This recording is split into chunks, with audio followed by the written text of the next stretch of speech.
Kaya nag-wika si Apostol Pablo, namin tinalaga ng Diyos ay kanyang tinawag at ang kanyang tinawag ay kanyang pinawalang sala.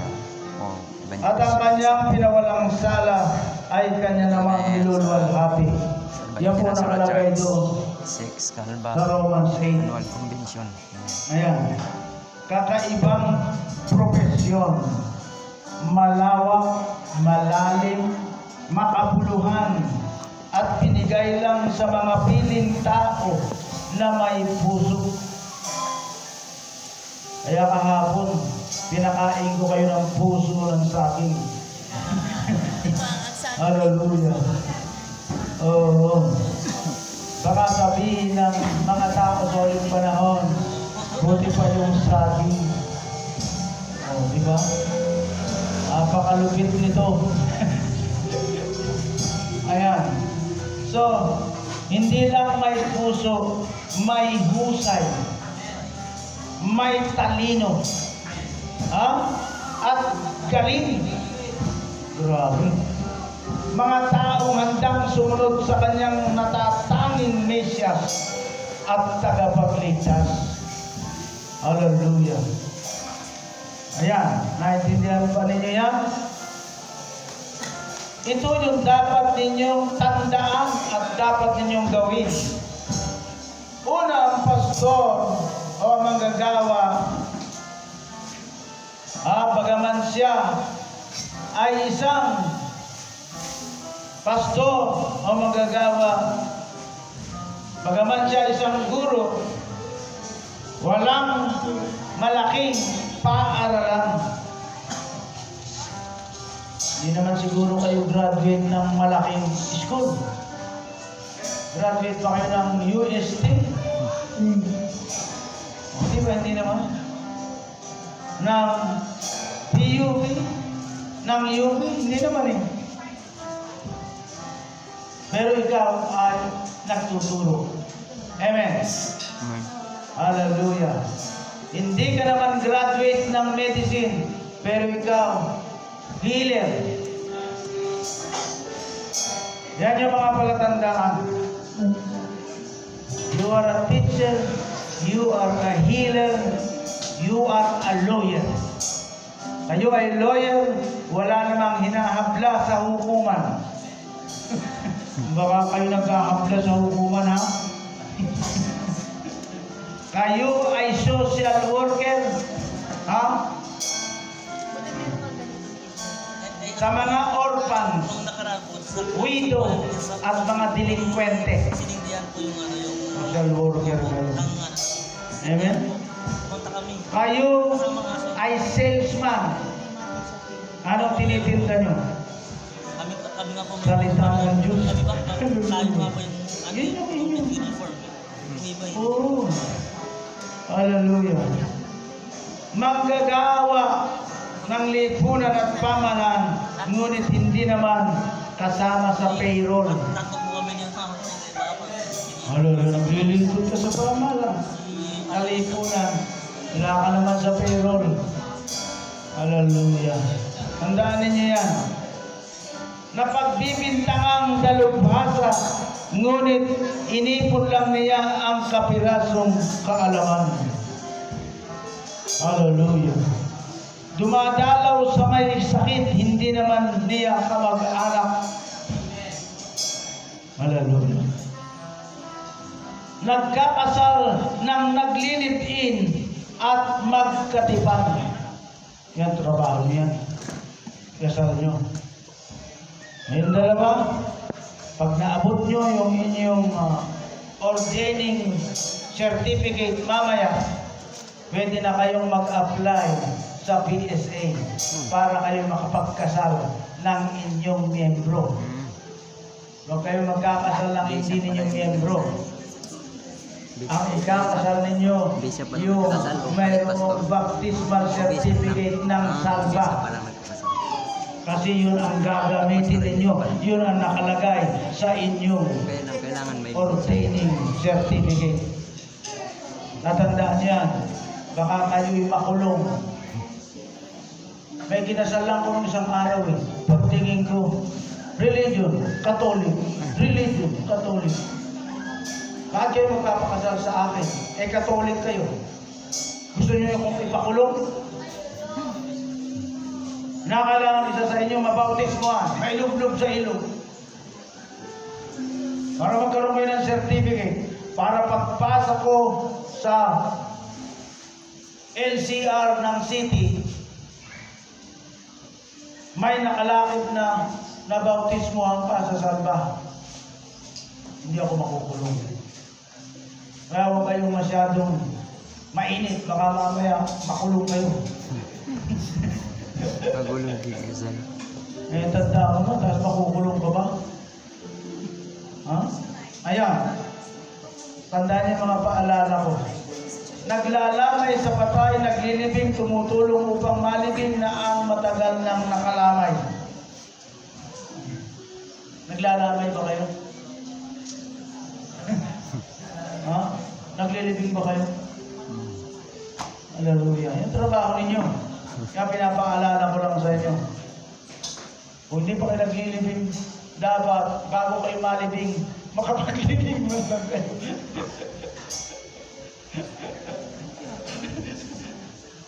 Ilan na inailibing mo? Wala ba? Kayong tatlo, pwede na kayo doon sa paglilibing. Ang pagkakaiba lang ninyo sa dalawang ito, yung pagkakasal, pero lahat ang binanggit, pwede na ninyong gawin. Bautismo, mag-communion, lahat na yan, mag-house blessing. Ang hindi lang yung magagawa, pagkakasal. Kasi yung authority nun galing sa gobyerno. Gobyerno. Pero without the endorsement of the bishop, hindi kayo makakakuha nun. Okay? Ayan. Nag-aalay ng sanggol at ng matagal ng sanggol. So, dedication. Pwede kayo tatlo. Pwede rin kayong dalawa. Dedication. Psychiatrist sa mga nababaliw. Bro.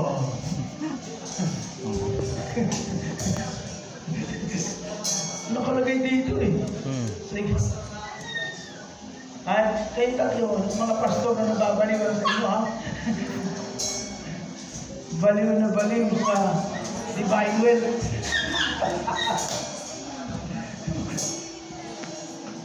Counselor sa mga umiiyak, nagdadalamhati, mga iniwan, mga nabuntis, mga nagkasala at nang mahina, maninipis at malungkutin. Kakausin niyo. Papayuhan niyo sila. Yan yung trabaho ninyo. Baka sabihin niyo wala kaming trabaho. Napakarami yung trabaho. O, mula ngayon magtrabaho na kayo. Hallelujah. Amen. Hallelujah. Pakarami pala lang ito. Napakahirap na itong pinasok ko. Hallelujah. Meron din. Basta marunong kayo. Ano ka, minute? Hallelujah. Pag-i-evangelist, iba yun. Nagpaspas nga ako sa patay. Ganun na. Dahil yung patay, nandun lang sa labas. Naglagay ng tent. Hindi ko Kasi hindi naman ako aasya na may ibibigay yung nasa labas ka eh. Hindi yan nawawala sa akin sa bag ko. Kaya Pagkatapos ko, kasi yung galing ko, pag ako nagbasbas sa patay, kinababanguhan ko. Anong langis yan? langis. Kahit basta langis. At tinutodo ko talaga, hindi yung talagang todo. Mahilo-hilo nga yung mga naglalamay. Sa mayari ng bahay. Yung Eh, grabe ako yun eh. Pabango galing pa sa Saudi yun eh. okay. Kaya di ko ginagamit. Matindi. Manalangin mo na lang sa pagka Ay, hilo talaga. sa bahay na Sabakay ako sa motor. Uwi na ako. mga kasama na May nag-shortcut. Inabangan ako sa daan. Authorized na pala din ako. Masarap. Yung sobrang yun na dito. Kita niyo. na Hallelujah. Hindi ka naman humihingi. Hinahabol ka. in-order ka din, may power ka. Ano, hindi ka humihingi. Pero hinahabol ka. Patay lang. Kaya nang iba yun Gusto ba niyo hinahabol kayo? sa pagkakalas. O gusto niyo kayo naghahabol? May power lang. Nakakahiya kayo kung kayo naghahabol. Hindi ka nag-action. Oo. Ikaw ang Ang mga tunay na lingkod ng Diyos, Ano pa? hinahabol, Ano pa? hindi nag-ahabol. Amen. Tapos blessing, ano pang magawa? Oo. Binyag. Binyag. Mamaya, pag may dumating dito, Birthday, anniversary. May sakit. at tayo ay hinahabol, tanggapin yun. Tapos, Di ba? Kung wala, may pag-pray natin sila. At kung sila ang umupo.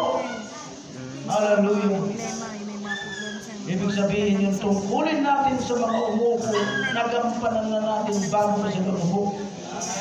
Hallelujah. Hindi yung nakaupo na pala kayo, ipapanalangin mo. Hindi. Bago siya umupo, ipanalangin mo. Lahat yan, huwag kayong mamimilit. Kalaban man o kakampi. Hallelujah. Para kung sino man ang umupo, pareho silang binless. Amen? Praise God. Palakpak sa Diyos. Kayo ba nakikinig pa sa likuran? Praise God. Mabait at mabuti bagaman laging napapansin, napupuna, pinagwiwikaan ng masasamang bagay. Matagal naman sa Ayan, Espiritu. ito yung hindi maganda. Ha? Pwede din ako. Nagpaplano, gumagawa ng programa, nag-a-appoint, nag-aawat na nag-aaway, Oo. nagtuturo tuwing linggo at masayang manaraw para lang malaman niya na hindi aatin ang mga pamilya dahil sa bakasyon at nagtatampisaw ang mga ito sa dagat, sa ilog, sa swimming pool. Grabe. Priority pa nila yung sa dagat kaysa umatin ng pagsamba. Ano gagawin mo? Pag ano ng miyembro mo? Hallelujah. At kapag nagkita na sila, tatanungin niya kung masaya sila nung linggo wala sila sa church at sasagot ang mga member nila. Super!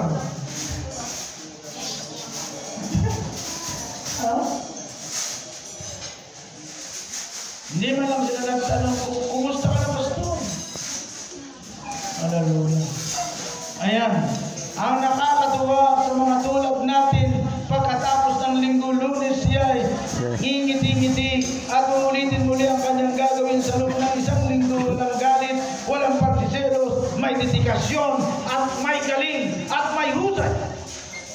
Uy, very good ah. Ayan na, ano, magaling kayo, mahusay kayo. Ha?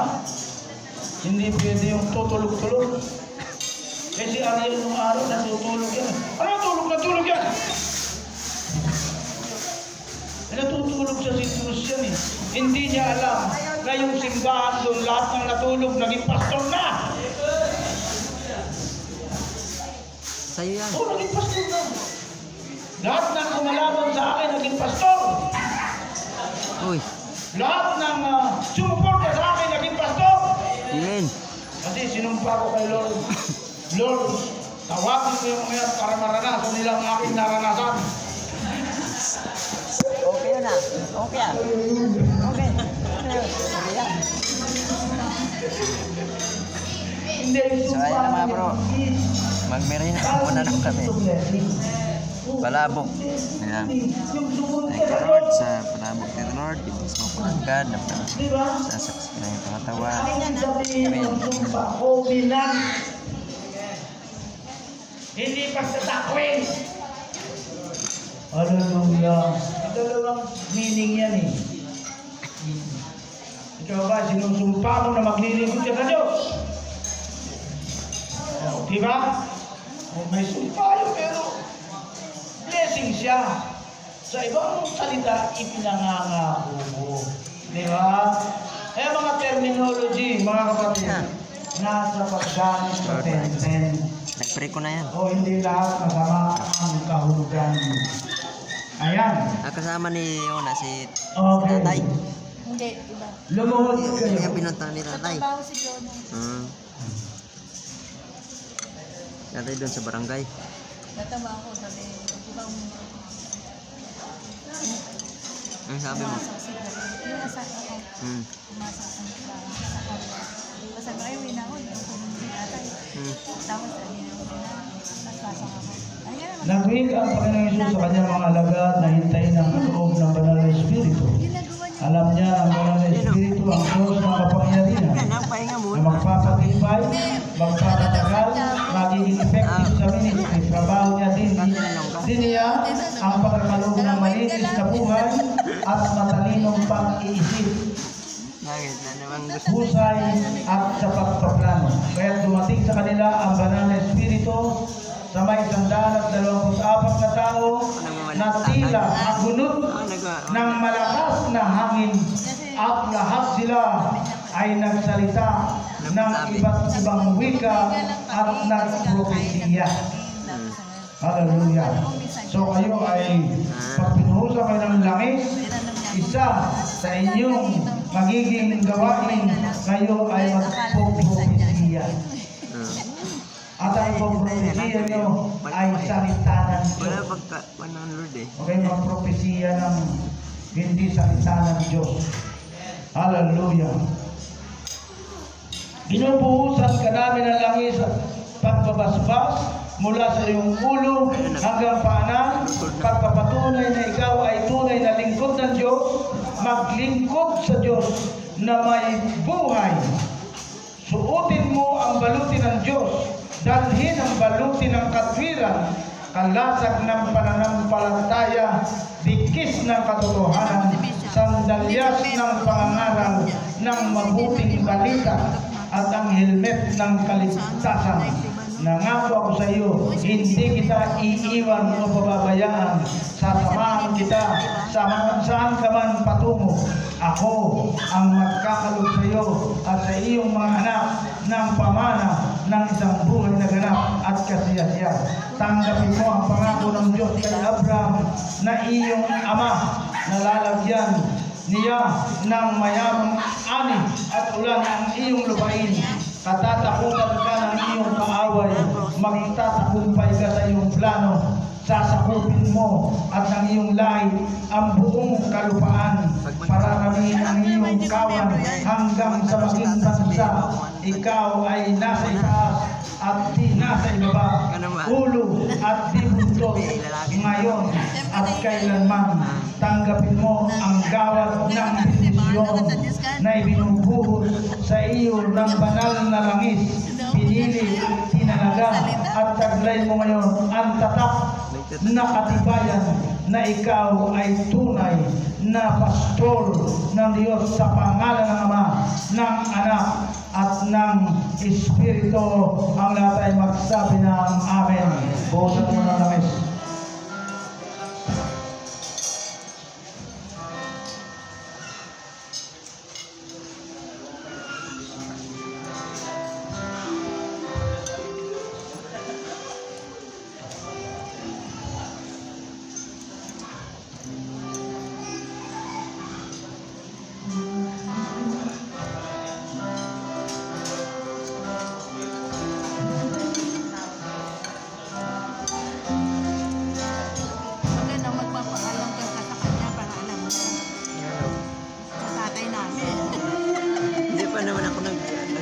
Kasi hindi pa naman ako naligaw eh.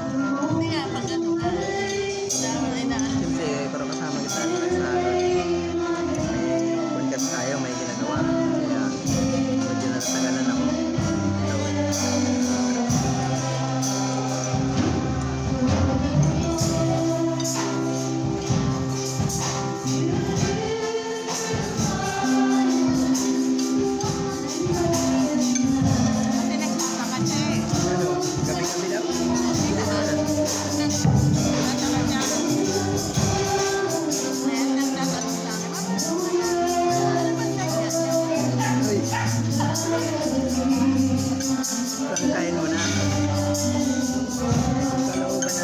Isang titulo ang dadagdag sa iyo matapos ang gawain na tutaglay ninyo. Ang titulong pastor at ito hindi nyo nakuha kung saan. Ito ay isang pinagpaguran na matagal ng panahon. Hindi mali ang tawag sa inyo ng Diyos at huwag ninyo siyang ipahiyak. Nasa inyong pagkatao ang pangalan ng Diyos. Nasa inyong pagkatao rin ang pangalan ng Salva International Church Incorporated.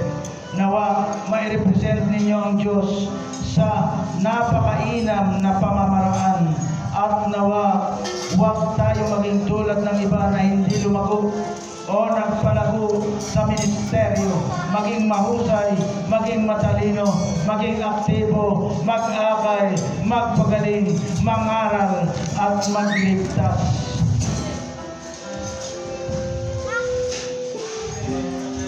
Praise God. So yan yung tungkulin mo, magligtas ka, magpagaling, magturo, maghilom ng sugat at magpalakas ng mga nanghihina.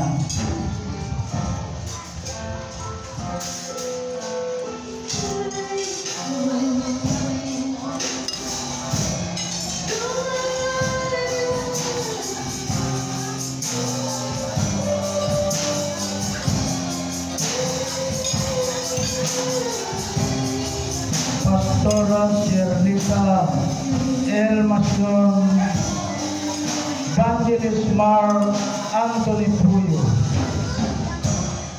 kayo ay aking itinatalaga sa Diyos.